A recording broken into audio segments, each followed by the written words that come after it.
எல்லாருக்குமே ரொம்ப ரொம்ப அழகான ஒரு உலகம் இருக்குது. அந்த உலகத்தில் சிலர் கோபமும் வெறுப்பும் துரோகமும் ஏமாற்றமும் நமக்கு செய்வாங்க.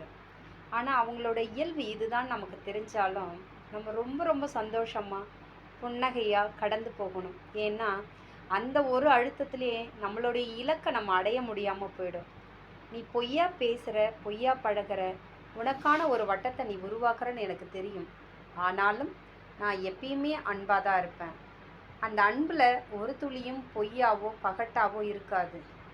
நீ பேசுகிற அப்படிங்கிறதுக்காகவோ, நீ பொய்யா எனக்காக எல்லாமே காத்துட்ருக்குறங்கிறதுக்காகவோ நம்ம மாறிக்க போகிறதில்ல. ஒவ்வொருத்தருடைய பண்பியல்புகள் இதுதான் அப்படின்னு நமக்கு தெரியுதுன்னா, அதை சிரிச்சுக்கிட்டு இந்த பிரபஞ்சம் எவ்வளோ நன்மைகள் செய்யுது. அற்புதமான உறவு, கணவன் மனைவி குழந்தைகள் அப்படின்ட்டு அற்புதமான உறவுகள் இருக்குது. அந்த உறவுகளுக்காக நம்ம செலவு பண்ணுவோம்.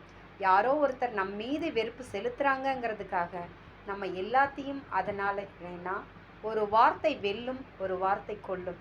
அதுதான் மனித இயல்புகள். அதனால் எது நடந்தாலும் நன்மைக்கே அப்படிங்கிட்டு இறைவனுக்கு நன்றி சொல்லிட்டு நாம் ரொம்ப சந்தோஷமாக நாமளும் நல்லா இருப்போம், மற்றவங்களையும் நல்லா பார்த்துப்போம். நன்றி, வணக்கம்.